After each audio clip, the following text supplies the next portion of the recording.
এ দেখো কাঠটগর।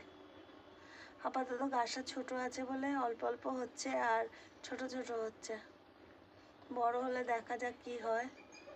Good morning friends. এই দেখো একটা গাছে দুটো কালারের ফুল হয়েছে। একটা সবেদা হয়েছে ছোট্ট একটা, এবারে অনেকগুলো ধরেনি, আগের বার প্রচুর ধরেছিল, এবারে এই একটাই হয়েছে। এখন নীলকণ্ঠ ফুলের ফল হয়েছে, ফল থেকে আমি বীজ তৈরি করব, দিয়ে আবার গাছ পুঁতবো। এটা হচ্ছে সাদা কণ্ঠ, নীল কালার নয়। এ দেখো বন্ধুরা, ডালিম বলো কি বেদানা বলো, তাতে ফুল হয়েছে, প্রচুর ফুল হয় কিন্তু ফলটা আমি ধরাতে পারছি না।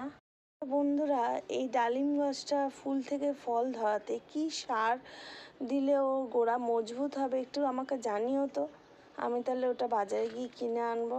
সার জৈব সার দিই আমি যথারীতি যেটা দোকানদাররা বলে করি, কিন্তু তাহলেও তোমরা একটু বলো যে কোন সারটা দিলে বেশি ভালো হবে, ফল ধরতে সাহায্য হবে।